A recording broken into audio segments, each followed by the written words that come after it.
kwabantu ndinxiba njengomfundisi. Haleluya. Oma phambi kwabantu ashumayele enze yonke loo nto.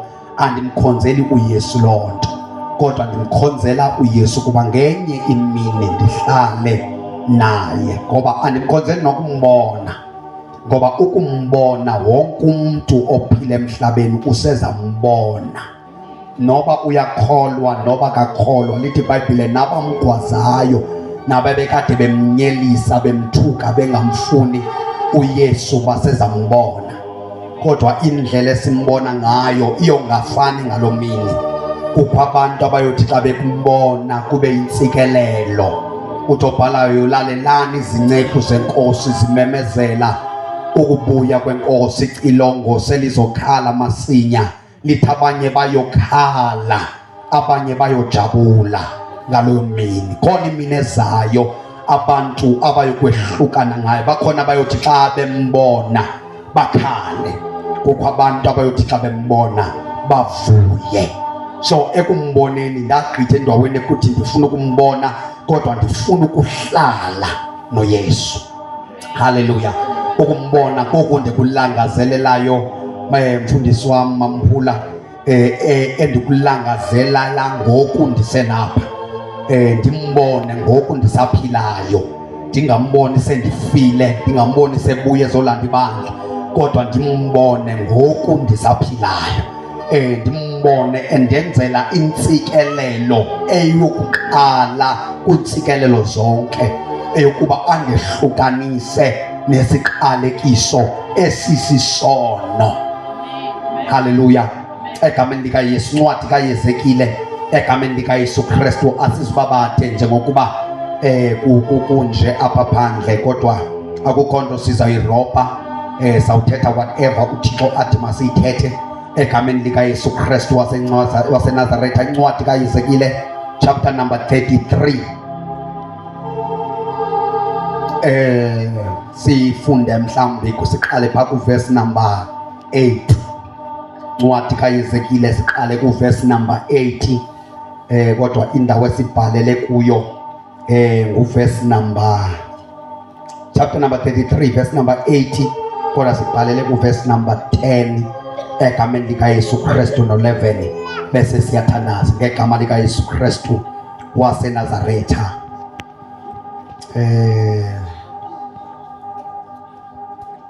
Buya mntwana buya,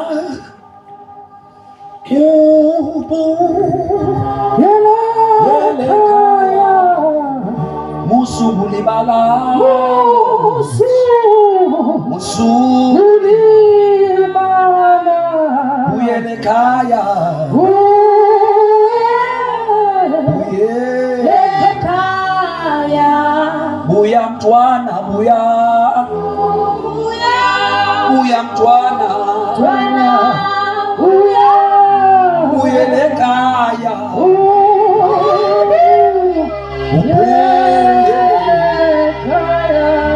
musukulibala,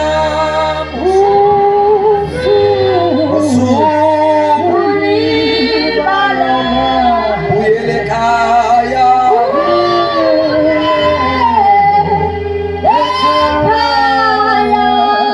Ndicela ke sifunde ngegama likaYesu Kristu verse number 80. Sizawuthandaza ngegama likaYesu. Verse number 8. Yes. Wena ndakuthi kwangendawo, wena ungendawo uyakufa inene, usuke ungathethi wena, ukuba umvuselele ongendawo emke endleleni yakhe, wofa yena ongendawo ngobugwenxa bakhe. Ke igazi lakhe ndolifuna esandleni sakho. Ukuba ndithe kongendawo uza kufa,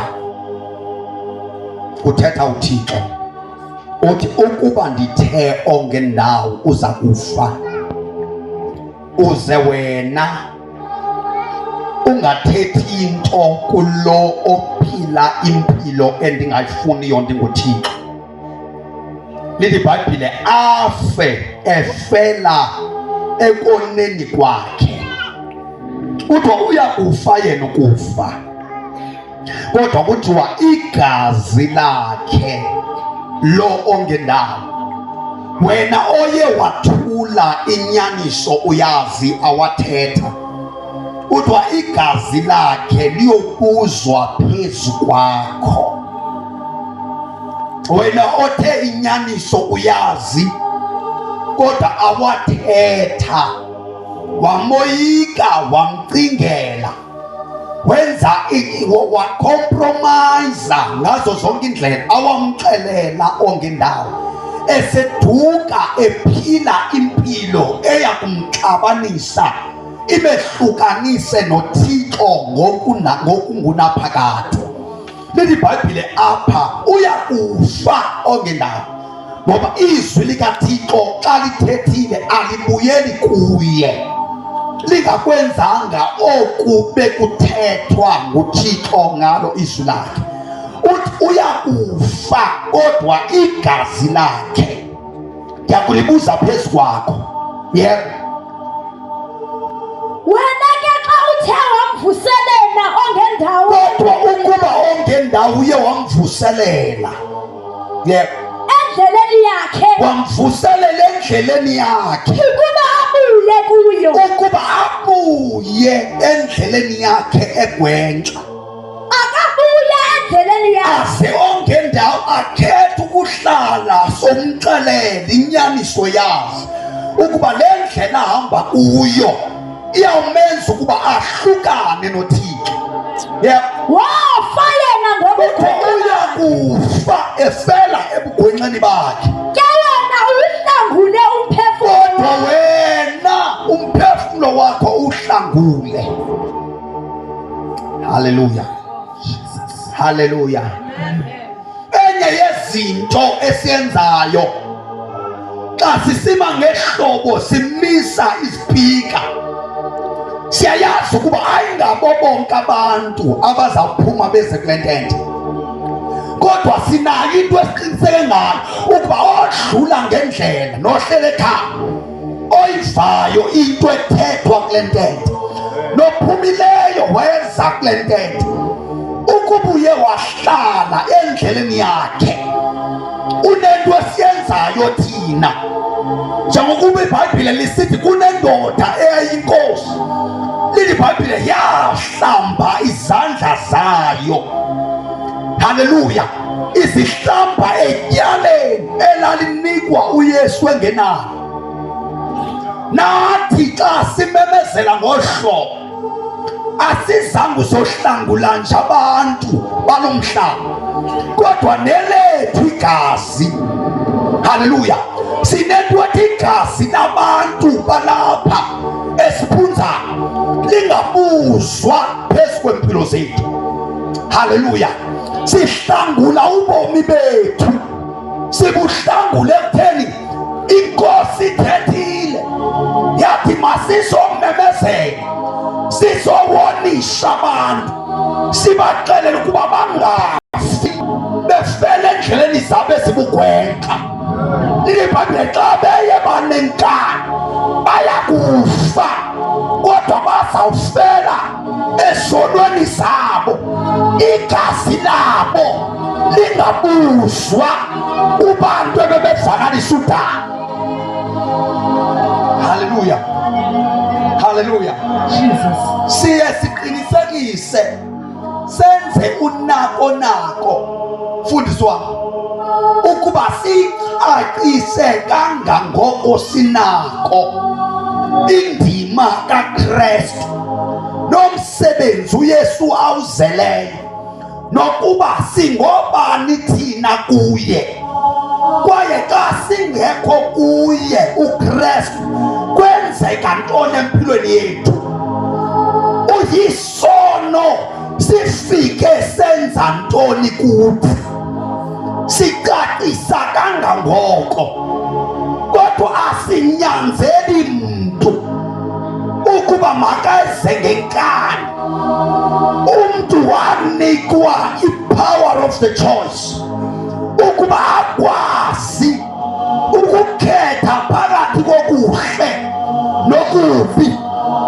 Xa silapha kule sizomemezela phakathi kwabantu balapha ukuba uThixo esulwini uthi akafuni bantu abazawufa befele zonweni zabo. Yiyo into yethu basibe lapha. Uthi kuthi masizoqhewula, masisoma ngaphambili indlela yabantu babonile ukuba iya ekufeni, kodwa into ebuhlungu yile ukuba bafa befele zonweni zabo. Uthi kuyanqanda, uthi ningayi ekufeni, nihamba ngendlela zobugwegwe, ningafi nifele zonweni, ningafi nifela esonweni. Ikawa inamandla okusahlukanisa nesono. Ukukhonza kwethu nokuzalwa kwethu ngabantu abakholwayo, noba ndingangumntwana womfundisi, kodwa lodwa ingenzi ndibe lilungisa phambi kukaThixo. Ubulungisa kuThixo ndibufumana ndakuba ndikholwe kuYesu, ndingakholwa nje kuYesu kodwa ndihlukane nesono. Xa simemezela kule ndawo ngosindiso, akuncedi ukuphakamisa isandla uthi mfundisi ndiyivile into oyithethayo, ngoba ukuphakamisa isandla yisayini ethi ndiyeva.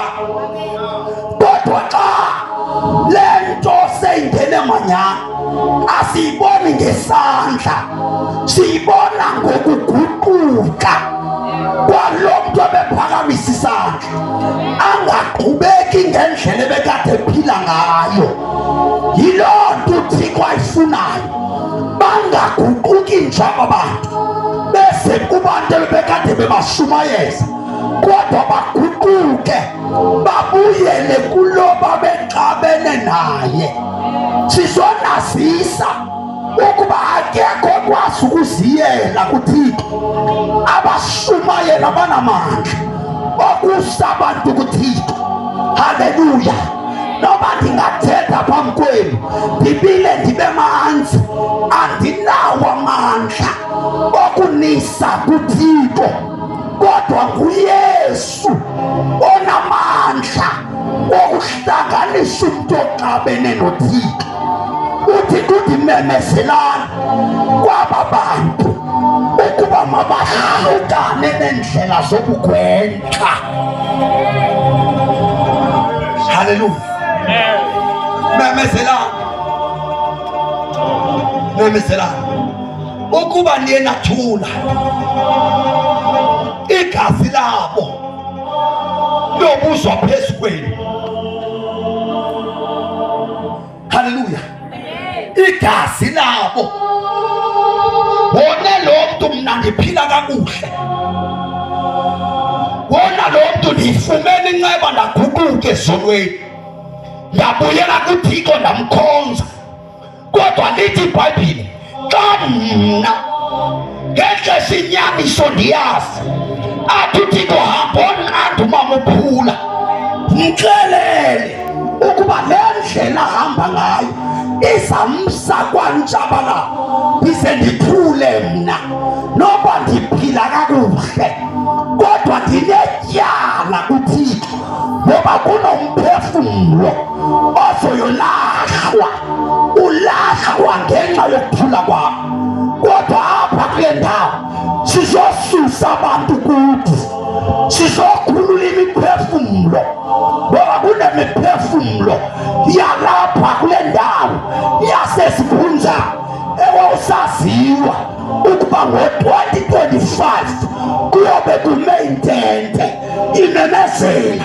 Silapha kule ndawo asizanga ngoba sithanda uhamba, asizanga ngoba singenanto yokwenza, besinintsi izinto esingazenza, besinintsi indawo ebesingaya kuzo, kodwa kuthiwa isanomemezela xelelana abantu basesiphunzana baguquke. Nkosi yamakhosi. Amen. Jesus. Ilishwa lakho lelo kuba unendlebe nje unetyala. Amen. Ilishwa leli lokuba njengoba unendlebe unetyala akonto ungazilandulela ngayo. Uyabona njengoba sivakalisa kanje sitshisa amahlathi okuqasha. Oh Jesus. Sisolumeka amahlathi okuzimela ukuba kungabikho mntu oyothi mina zange ndive, ngoba lento sithetha ngayo sisise ngangangokuba sithobe satha kubhatalwa nesente emdaka. Sayithoba kangangokuba izulu lathi nabona abantu abaphansi bafanelwe lusini, nabona abantu abahlwempuzekileyo kulo mhlaba. uYesu waba lihlwempu ngenxa yamahlwempu aphila kulo mhlaba, ukuze kungabikho mntu othi mina ndandingenayo indlela endandingenza ngayo ukuze ndizuze usindiso lolwabantu bonke abakholwayo kuYesu. Yabulala usindiso lolwabantu bonke, yarepa usindiso lolwabantu bonke. Ndizalwa sisangoma usindiso lolwabantu bonke. Ndiphuma emzini oyena uphansi usindiso lolwabantu bonke. Awukhuphi nesente emdaka uzuzuza usindiso. Wamkela uYesu wahlukane nendlela zobugwenxa bese izulu likwamkelele kulo.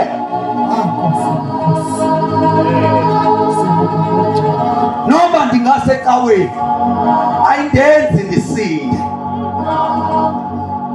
noba inkonzo yami inganoJesus ekugqibeleni ayindenzi ndisinde. Hallelujah. Amen. That's why sishumayela kwebantwini abanayo uYesu nabantu abangenayo uYesu, ukuze naba bathi banayo uYesu kodwa basahamba ngendlela zobugwenxa bayazi ukuba ayikho njalo intsindiso. Nabantu abadlala inkonzo, i-church goers, naso siyasivakalisela. Nabantu abakhula kuyo ku-Sunday school bayifunda bayazi inkqubo yecawe, bakwazi ukushumayela, bakwazi ukucula. Bathi beshumayela sibazise indaba zosindiso esithi kwahlukwana nesono kubuyelwe kuThixo. uThixo uyasenyanya isono kodwa uyasithanda isono esiguqukayo, esithanda njengelungisa.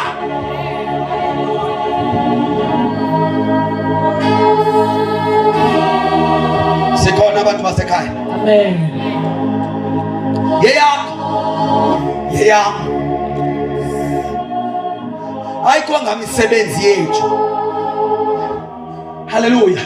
Amen. Ilubaba isalvation utobhala thina sasimela ukufa, athi uYesu wasifela, athi yena waba yimvana yokwenza idini lokungcengcezela thina kuThixo. Into yokusindiswa ayikho ngamisebenzi yakho, akukho nto ongazibalisa ngayo ukhayise uthi ngenza into ethile. Sisiganeko ukusindiswa. Oh Nkosi yamakhosi. sisiganeko, kodwa ukuguquka ushiye indlela esingendawo zaziyo ayisosiganeko. Kuwe othatha isigqibo, kusebenza uThixo esebenzisana nawe ukuze ubuyele kuye. Ukusindiswa akongatsho, haleluya, akuyo choice yakho. Sisiganeko uSathane uYesu ufika ekukhonkile, ungasazi uba ndingaphuluka kanjani, kodwa kuvakalisa udaba atobhala siphumukile ogibeni ebesikutshelwe lona, athi kuqhawuka izibopho ebesibopha impilo yethu. Nathi xa usibuza siye sithi asazi ukuba kwenzeke kanjani, nathi sisamangela, kodwa usindiso maselufikile luzisa inguquko. Inguquko yenziwa nguwe. Amen. Jesus. Uyatshintsha. Amen. Uyatshintsha. Angabi sahamba ngendlela zakhe zobugwenxa. Hamba iBhayibhile ayithi uThixo ambuyise. Ithi wena uzamxelela lo muntu, emveni koko lo muntu abuye ngokwakhe. Umuntu othatha idecision yokubuya. Haleluya. Masefika uYesu, idecision yokubuya isuka kuwe. Funda le verse mhlawumbe mhlawumbe imlo yami. Verse 8. Yeah. Ndakuthi kongendawo, wena ungendawo uyakufa. Inene usuke ungathethi wena. Ungathethi wena.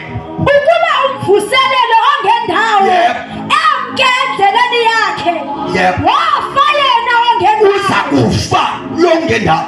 Ngobugwenxa bakhe. Efele ebugwenxeni bakhe. Yep. Ke igazi lakhe ndolifuna esandleni sakho. Lakhe ndisakulifuna. Zakulifuna. That's why mna ndisithi abantu abama phambi kwabantu njengam basengozini. Uyabona abantu abanikezwe ithuba kwathiwa mabaxelela abantu ukuba mabaguquke ezenzweni zabo ezingendawo, base babamotiveyitha ababaxelela ukuba mababuye endleni zabo ezingendawo. Abo bantu igazi labantu eliphezu kwabo liliBhayibhile thina bashumayelayo sizawugwetywa ngqongqo. Sagwetywa ngqongqo, hayi ngokuba senze izono, kodwa ngenxa yokuba izono zaba bantu. Xa kuthiwa igazi, izono bekutshiwo kwathiwa igazi bubomi bomntu. Siyazibuza kude kufuneke ndiphendule amatyala am, kodwa ngenxa yokungabaxelela abantu inyaniso ndijonga aba bantu balapha kule ntente. Xa kuthiwa imiphefumlo yabo izawubuzwa endaweni, izawubuzwa phezu kwabo, umbuzo siyoba njani eso sigwebo? Siyoba njani? Kodwa lithi ukuba ndimxelele. Yeah, verse number 9. Wena ke xa uthe wamvuselela ongendawo. Yeah. Endleleni yakhe ukuba abuye kuyo. Ukuba abuye, nansi ndawo ndiyifunayo. Akabuye endleleni yakhe. Ukuba umvuselela ukuba makabuye, ngoba kuyabuywa. Jesus. Akalahlwa kuphele uThixo. Kuyabuywa. Bantu basesiphunzane kuyabuywa. Msi wasemakhabhejini kuyabuywa. Kuyabuywa. Sizomemezela ukubuya. Oh yes Lord. Sizomemezela ukubuya. Amen. Sizothi bantu balapha buyani.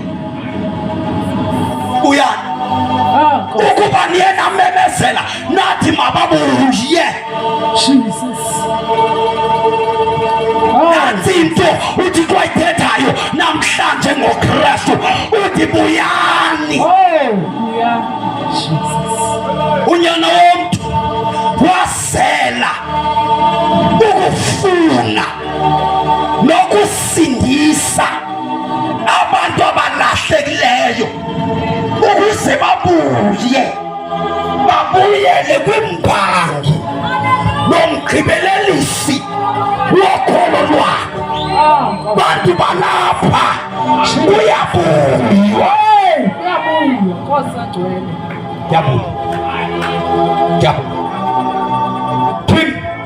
Kwesingaki zona ndisenzileyo nam ndingamkeleka, kutsho lo esizibuza ukuba angasamkela. Uthi uYesu ubhatele lonke ityala, kutsho lo ofuna sibuyele kuye. Uthi kukhona oselebhatele konke. Okwakho kholwa bese uyabuya. Jesus. Sukhona uba uhlale, sulisa uthe uyakholwa kuYesu, uqhubeke nokuhlala, uqhubeke nokwenza izinto ukuzenza.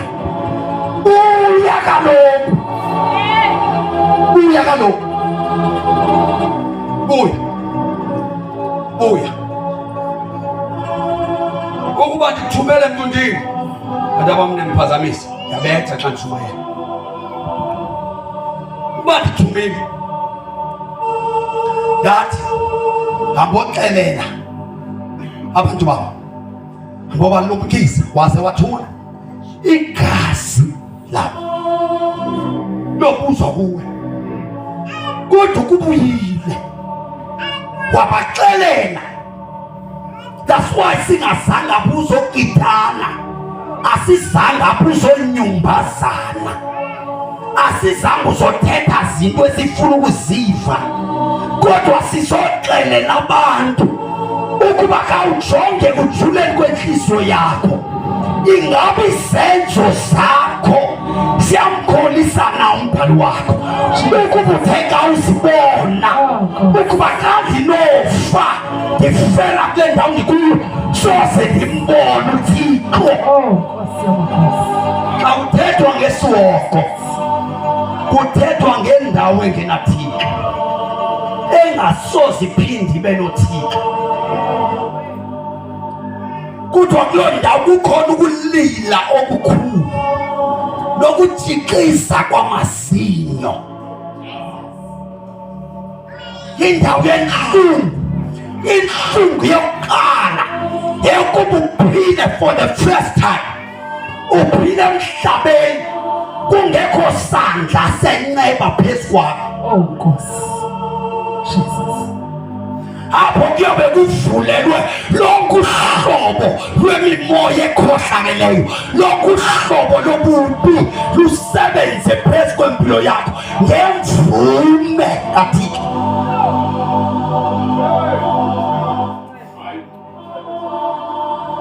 Oba kaloku uzakhaliswa wona impundulo, uzoyika abathakathi, uzoyika amadimoni, uthetha ngamakhwenkwana. uPawulos uthi asibambananga kweli daba na nyama na gazi, uthi yimimoya ekhohlakeleyo, athi ziziphatha amandla, athi ngomagunya, athi ngamatshawe, athi alawula kweli phakade lobumnyama. Umbuzo xa isandla sikaThixo sesingekho phezu kwakho, uyosurvive kanjani? Amen. Kuyabuya, kuyabuya. Ayondawo yokuhlala iwindawo engenaThixo. Singasikhetha zonke indawo mama, ndithi mna abantu bayothi benemali yonke lingebhayibhile bayothandaza iintaba, bathi iintaba masiwawele, ukufa kuyobe kungasekho. Njengoba abantu namhlanje besoyika ukufa, bayobe bezicelela ngokwabo ukufa.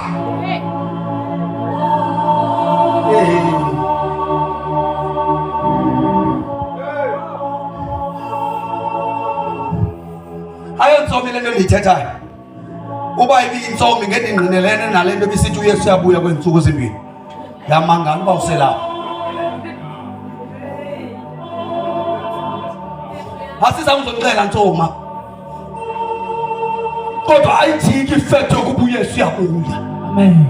Yile nto sinxele sifika sathi uyesu uyabuya kodwa nothi le nto ithethwa ngala maxoka akhoyo. Haleluya. Amen. Ukuba ufe uyesu engekabuyi ngapha kwethuna alisekho ithuba lokuba ungaguquka. uYesu wayelapha komhlaba wayejikeleza kulo lonke wayexelela abantu ngokuba mabaguquke. Okwesibini esithi ubukumkani bamazulu busemnyama.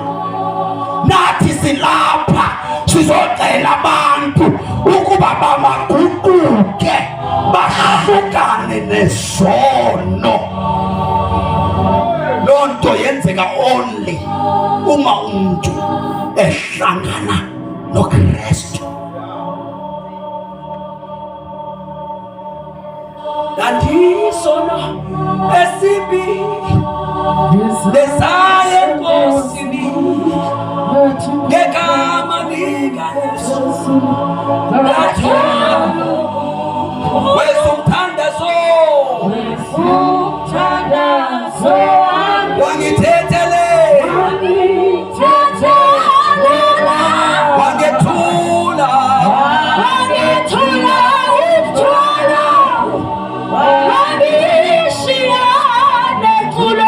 ngoba wonke umuntu ohamba kulo mhlaba engahlangananga noYesu unomthwalo. Yiyo le nto uYesu ememezela esithi nina nonke abasindwayo nababulalekayo izana uthi ndiyakuyenzela ukuphumla. Akathethi nenyama uthi imiphefumlo yenu. Jesus.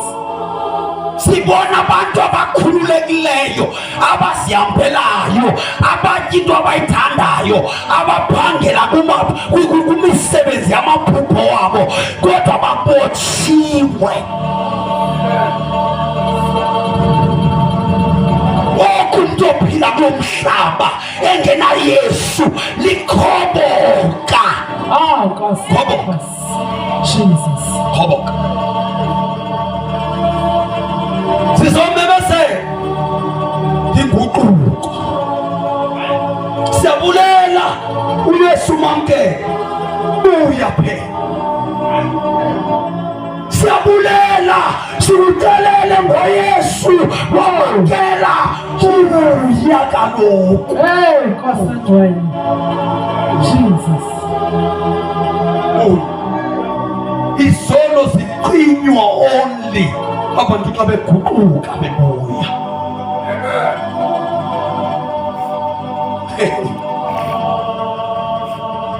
Ukuba sithi asinasono siyazikhohlisa kodwa ukuba sithi sizivume izono zethu uthembekile ulilungisa uyakusixolela athathe izono zethu alibale nokuba sasikhe samona aphose kulwandle lakhe lokulibala.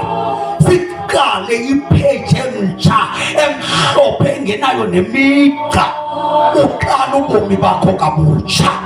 Amen. Hallelujah. Uyaqalelwa ubomi bomuntu. He's the Alpha and Omega. Amen. Ungumdali wakho.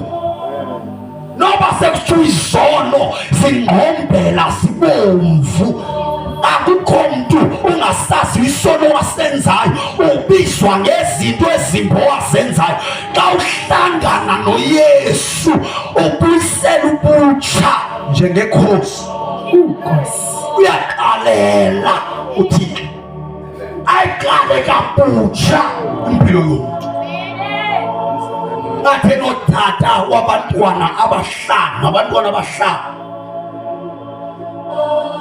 athi xa efika uYesu afike kumuntu onjalo kuthiwe yintombi nto. Nkosi, Nkosi. Abantu bathi siyamazi zivuko zakhe siyazazi. Siyazazi indawo ahlule kuzo. Siyakwazi ukubetheka kwakhe. Kodwa uYesu xa emjonga athi sisidalwa esitsha. Yenzeka kubantu abathatha idecision yokuba baguquke bakuliva izwi elithi ungafi ufele kunini. Verse number 10. Standards. Nyana womuntu yithi kwindlu kaSirayeli aboxelela abantu bami liyalungisa ukuthi izihaqo zethu nezono zethu ziphezu kwethu. Siyangcungcutheka kuzo. Isono nezihleqo ziyangcungcuthekisa. Hallelujah. Isono nezihleqo impazamo esizenzileyo kokubo, ngoba izinto esizenze ebantwini akekho umuntu ongasixolela. Haleluya. Abanye abantu kunzima ukuzixolela bona. Abanye benza ama-abortion, abantu abaphinda bawabuyisa abantwana ababakhuphayo. Abanye babazala babakhwitsha. Abanye barepa abantwana besanda ukuzalwa. Bahamba baye ejele babotshwa baphume ejele, kodwa ngaphakathi basabophekile. Bayangcungcutheka. Bakhona abangcungcuthekiswa nguSathane sebethe bayakholwa. Aba bathandaza kuThixo kodwa bathi izono zethu nezihleqo siphezu kwethu, singumthwalo osisindayo. Sindayo kunemizi evaliweyo, ivalwe because kunabantu abahamba bayolanda izinto bezama ukwandisa imizi yabo, befuna ubutyebi ngokwalo mhlaba. Izinto abazenzileyo senza kwafa utata owayoyolanda loo nto, yatya yonke into ebubutyebi ngaphakathi, yaphume ebutyebini bakuphela, yangena ebantwaneni yabanqunquda one by one. Kwashiyeka omnye mhlawumbi umama owayevumelene notata ngokuyolandwa kwezi zilwanyana esiyakwenza uphunyelelo apha ekhaya. Akaphumli apha khona ngoba amathumbu wakhe anqunqwa yinto awayesithi ufuna uphumelela ngayo. Haleluya. Amen. Izono zethu nezihleqo zethu zingumthwalo osisindayo, zingumthwalo. Isuka njani le nto? Ngoba abantu ukuthi bayamazi uThixo, nabo bethandaza kuye, beyibika kuye le nto, kodwa uThixo akabeva ngoba bethandaza. UThixo kukho into ayifunayo kubo, ngoba umthandazo singawuthandaza as long sisahlele ebubini, akho nto uThixo angasinceda ngayo. Isaya uke wayiprofetha le nto, wathi izono zethu uThixo indalo yakhe ayimfitshane ukuba ingesindisi, nendlebe yakhe ayikuthi ukuba ingasiva, kodwa ubugwenxa bethu athi isizono esahlukanisa noThixo wethu sifike zakhe idonga elenza uThixo noba siyathandaza kodwa uThixo angasiva, noba uyafuna ukwenza angakwazi ukwenza nto, uyafuna ukukunceda kodwa ingxaki sizono. Amen. Haleluya. Jesu ngxaki sizono. Amen. Uthini uThixo bathandazile abo bantu? Thixo uyalela into, yebo. yithi kubo ndihleli nje itsho inkosi uYehova unakanye ukuba kube mnandi ukufakwa ngendawo. Ndicela undifundele kunoncoko levesi. Yithi kubo ndikho nje ndiyafunga. Uthi uThixo ndiyazifunga. Itsho inkosi undikhoyo. Akundikholisi ukufa kwabakhohlakeleyo. Ukufa komuntu okhohlakeleyo. Nansi into uThixo asithume yona. Ungafele enkohlakalweni. Ungafele kungcoleni. Ungafi ufukufa ungena Thixo. Ungafi ufele emanyaleni. Ungafi ufele sonweni. Uthi Thixo akundikholisi. Ndiyazifunga.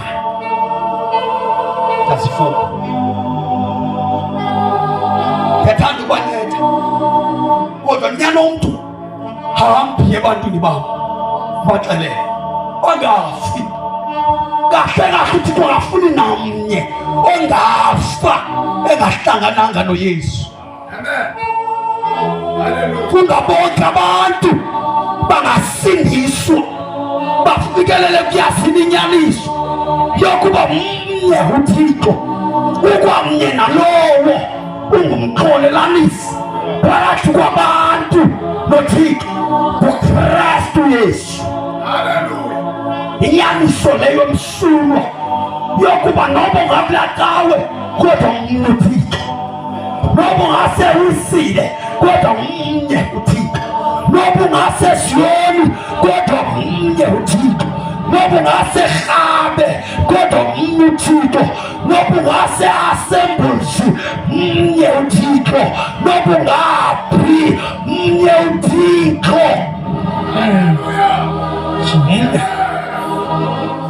Abengo baninzi mnye njengoba mnye nalo kuyiwa ngaye kuThixo mnye kumntu uYesu Kristu mnye umuntu singasinda ngaye uYesu. Asizusinda ngayo yonke into kodwa sawusinda ngoYesu. Baxelele abantu bam bangafi. Baxelele andikundikholisi. Yebo mama. Cela uyiphinde le verse. Siyathandaza. Yithi kubo Yithi ebantwini bam ndikho nje ndiyafunga. Aboxelele umzi waseziphunzana. Aboxelele onyana babantu. Aboxelele amagintsa. Aboxelele abantu abadayisa ngemizimba. Aboxelele abantu ababhabhayo ebusuku bethakade. Aboxelele abantu abayilo kubi kodwa engqondweni zabo. Aboxelele ongcanyelweni. Aboxelele amanxila. Aboxelele ontsangwini. uThixo akumkholisi ukufa komuntu efele esonweni zakhe. Aboxelele ikapa abantu abaphila ngokubulala abantu. Aboxelele inkani abantu abathi ukuze bondle abantwana babo kufuneka kube kumphefumulo ofayo. Aboxelele abo bantu uThixo esezulwini akumkholisi ukufa komoya kuyabuywa. Kuyabuywa. Nase singamamazela kulo mhlaba. Sininzi izinto abantu abasixelelweyo. Kodwa come and get your things. Uyosifumana njani izinto zakho kuThixo ukude kuye. Thixo kangomuntu ukuba ngakhohliswa sithi ngqondo wethu incinane kakhulu kunengqondo kaThixo. Wathi izinto ezingekathi qatha nasengqondweni yethu. Uthi uyila amaqhinga uThixo sokudala wazi. Akanokunika uThixo izinto zifunayo esizabuya sikudestroy, ngoba kunabantu abaphakanyiswa zizinto abababalwe ngazo. Unyana womuntu uYesu wenza ngayo umzekeliso, wathi wafuna ubutyebi kanti akancedekanga, kanti akekho sezingqondweni. Wathatha yonke into anayo waya kwaphalaphala ezweni lokuzibhubhisa, libambe watya yonke into, libambe wathi xa ebuyele ezingqondweni, kanti ngexesha acela ubutyebi akekho sezingqondweni, ngoba wonke umntu otyiso ingqondo zakwasekho kuyo. Kekho umntu ongatyi sono uYesu ekhona kanti usezingqondweni. Akekho umntu ongathatha imali yabantwana bakhe ayoyitya etywaleni, eyitya namankazana, ashiye unkosikazi wakhe, ashiye abantwana bakhe, ayityiphele, abuye azofuna into etyiwayo endlini, afune inyama endlini, engakhange ayithenge itye imali yaphela, kanti lo mntu usezingqondweni.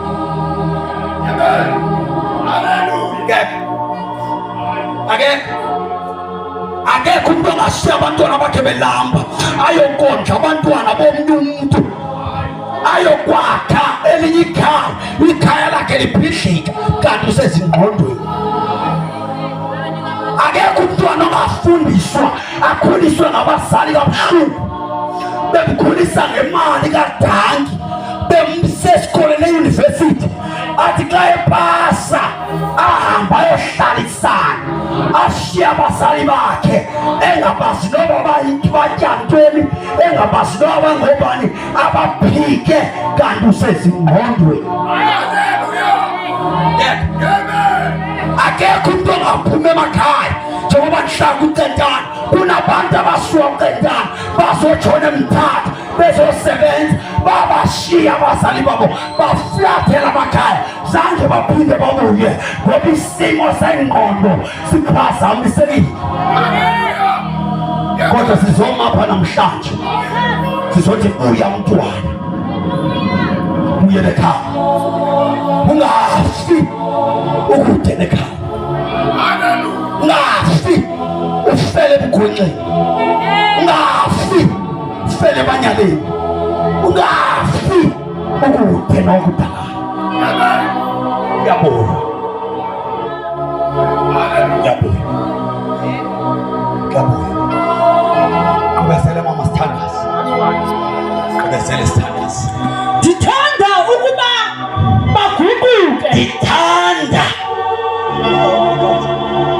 uthi Thixo yintoni angayithandi yokuqala kukuba bathini mama? Andithandi ukuba bathini mama? Verse number 10, iqale kuhambe nayo mama. Mntondini, xelela indlu kaIsrayeli uthi, elela bantu bamuthi. nina nithi iziphoso. Verse number 10 mama, not 8, 10. So verse number 11. Verse number 11. Yithi kubo, ndikho nje ndiyafunga, itsho inkosi undikhoyo, Inkosi uqobo lwayo, akundikholisi ukufa kwabakhohlakeleyo. Ndithanda ukuba baguquke. akundikholisi ukufa kwabo. Esidala sithi andithandi ukuba bafe, uthi ndithanda ukuba baguquke.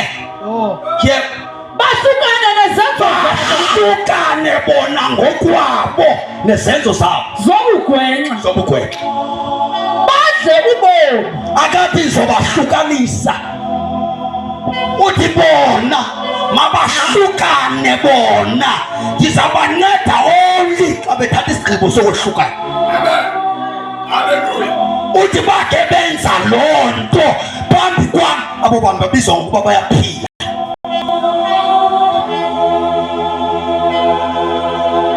Sasifile mama, ungahlala phansi, ngenxa yeziphambeko nezono zethu, kodwa uYesu wafika wasityisa ubomi. Xa bethe baguquka bahlukana nezenzo zabo ezigwenxa, kuthiwa abo bantu bayoqala baphile, bayoqala batye ubomi. Ngamanye amazwi baninzi abantu ekuthiwa bayaphila abafileyo.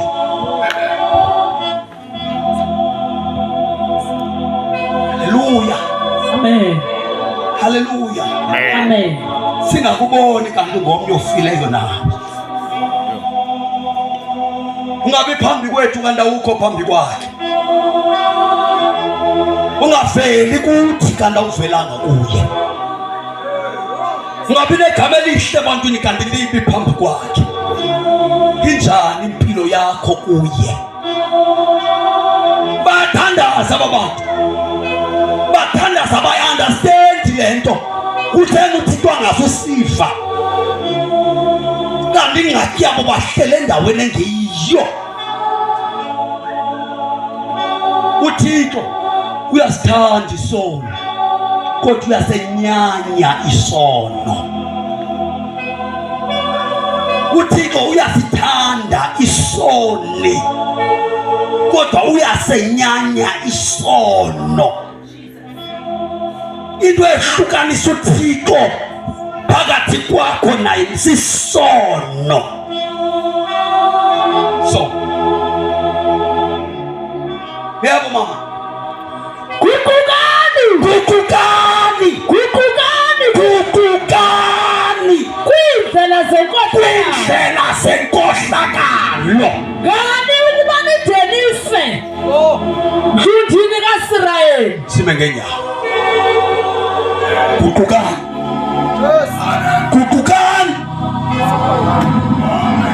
Mshwanapha sizomemezela. Gugukani.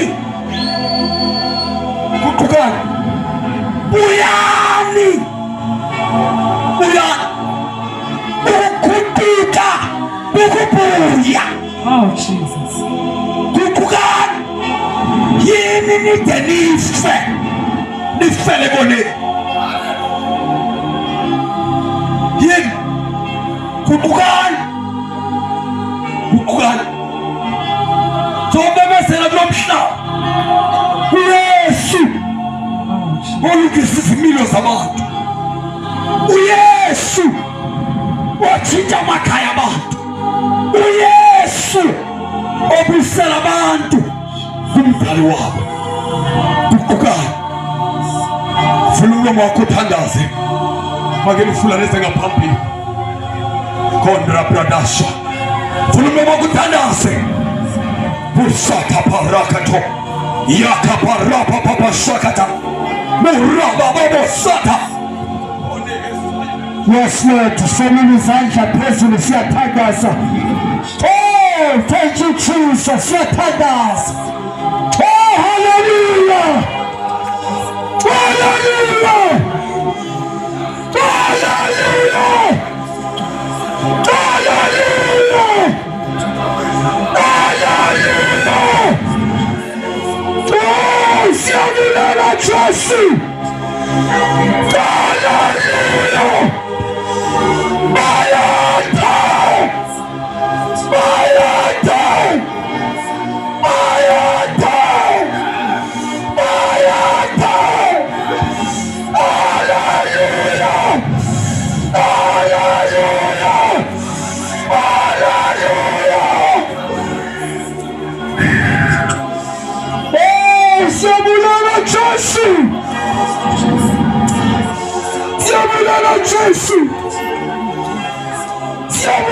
Jesus. Ripaka shatapa. Kodolibo kashata. Siamulala. Come on, Jesus. Come on, Jesus. Oh, my God. Hallelujah. Come on, Jesus. Hallelujah. Come on, Jesus.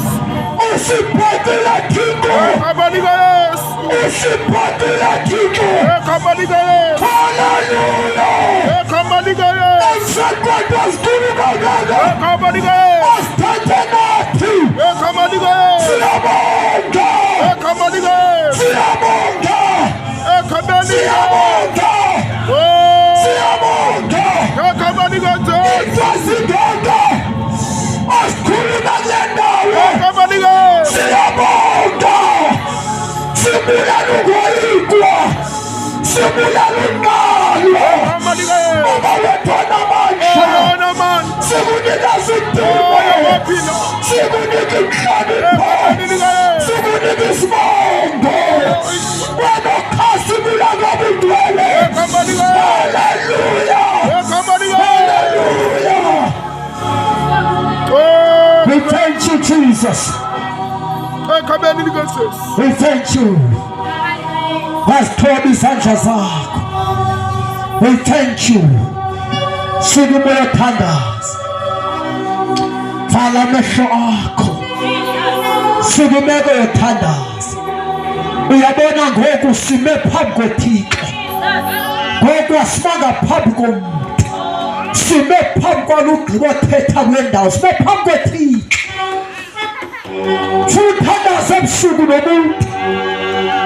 Ngokuthi izono zam zindimele. Izono zam zisekuni. Njengoba kuthethwa apha kule ndawo. Kukho into avukayo ethi mandiphenduke.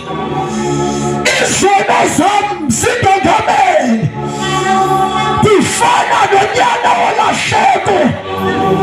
Unyana wolahleko. Wathi asozibona uhlala ezonweni. Wabulela ezimondweni. Wathi ndawusuka ndiyakubawe. Before sithandaze sengathi namhlanje ndingathandaza nalo mntu otshoyo othi ndiyosuka ndiyakubawe. Ndithi bawe ndonile kuwamazulu. Namhlanje sengathi ndiyathandaza nomntu othi ndiyosuka ndiyakubawe. Funa uthandaza namhlanje nomntu othi ndibone izono zam kodwa ndiyaphenduka. Lula izandla zakho phezulu nomntu othi ndiyaguquka. Lento uThixo ayithetha kule ndawo ndiyayenza lento ithethwa apha. Ndiyaphenduka. Phakamisa iingalo zakho kule ndawo bekuyo. Wengathi izono zisekuma kodwa Jesu iba novelo ngakum. Iba nobusa Jesu. Iba nobusa Nkulunkulu. Ndingekayo edwabeni. Ndingekayo ekufeni. Iba nobusa Jesu. Iba nobusa. Ndiyaphenduka. Ndibona izono zam. Lula izandla phezulu siyathandaza.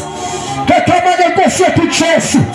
Wena othi namhlanje izono zam ndifuna zixolelwe. Ndiyaphenduka. Lula izandla zakho. Ngegama lenkosi yethu Jesu. Wezadade uzothanda uzothandaza. Ngegama lenkosi Yesu. Lula izandla phezulu. Kuyabuya abathandekayo. Andithandi into bangabana abantu bamafe befela endleleni zabo ezingalunganga. Enhliziyweni yam ndinguThixo ndingabona abantu bangaphucuka emandleni esono. Uyabona ndinguThixo ndingabantu bangaguquka babuye. Phakamisa iingalo zakho vala amehlo ngegama lenkosi yethu Jesu. Lula izandla phezulu siyathandaza. Lena le matla liyaphila liyaphilisha liyaphila kalona mdimo liyalugulla liyafasolla mafasiweng moya wa matla moya o phelang. Hore Davida mdimo le tshwana le pula ere mdimo ile yana esiye hona le phethoho le phapang e teng mdimo maphelong a bone.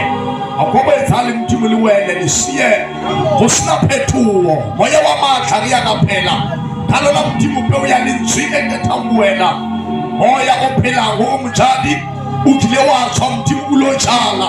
Moya wa matla ya bapeo ye nngwe mdimo e wela ka go sila. Moya o phelang le ya ka phela mdimo ka peo hona jwale e tswa. Moya wa matla sebetsa o dima yena mdimo ka tshwane le mojadi ya neng a tshile a jala. Le mdimo ya mapeo e nkwa ke dinonyana tsa lehodimo mdimo di a e jala le ka tshwela phele mojadi. Luzala mdimo peo. Moya wa matla peo mdimo itshwela e jala. Moya o phelang ye nngwe peo mdimo ya wela mokutlaneng mo iseng ya phalla ya ba mdimo ya hola moya wa matla letsatsi a le hla Modimo letjhaba le ke Modimo ya mapheo e neng e tjhadiwe moya wa matla ya fellwa moya o phelang empha Modimo motjhadi a tshwela pele le ho tjhala e ya ka phela ka pheo hore le baphakise mautlwa le baphakise mahula moya wa matla iskake Modimo o fihla moya wa matla letjhatsi jwalo ka mojadi ya neng a tshwela pele le ho tjhala moya wa matla le pheo ya Modimo ya ba ikwelwa ke lehola ya ba lehola le a tshwelella le a hlaella e ka phela pe hona jwale moya o phelang ya mobu o motle o Modimo itsheng a utlwa pheo ya ba ona Jehova o wala thulwana sabetha Jehova ibe mifuta ethokiswa esomdumo athalukileng ekwenze thulwana ya thumelo bakwenze thulwana ya moya bakwenze thulwana ya semilo somdumo si awe sabetha Jehova iyahahlela ngaliso la Jesu wa Nazareta moya wa matla iyana Modimo kgahlano le moya wa sila othoke pheo Modimo esheshwe ena mosebo ha ba kgaleile moya wa matla ena sila siakena sikothala pheo agaboa itweleng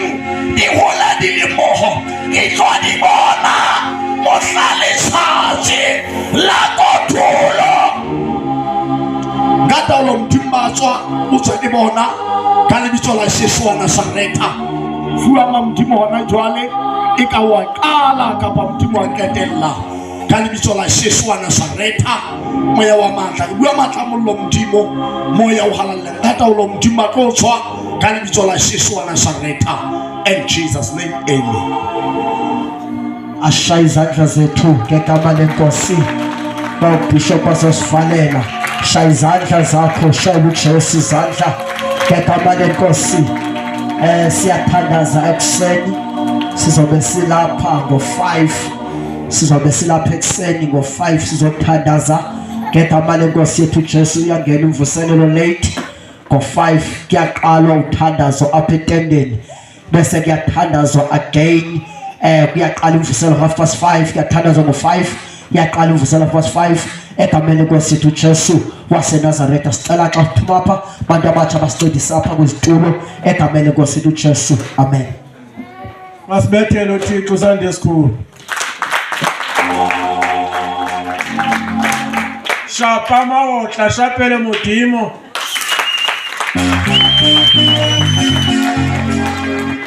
Sivala mehlo. Bawe ngcwele siyabulela Thixo wami ngako konke Thixo wethu olungile kwenzekile ngoba ilizwi lakho linceda thina liyasikhulula liyasivuselela bawe ngcwele nali lifa lakho liyaphuma phuma nalo sinikela kuwe konke egameni lika Yesu waseNazareta alwaba ufefe nothando likaThixo nobudlelwane bomoya ingcwele kungahlala kusonke ngabanye deske ibuye inkosi uYesu izolanda ibandla layo ibandla lonke lithi amen. Amen.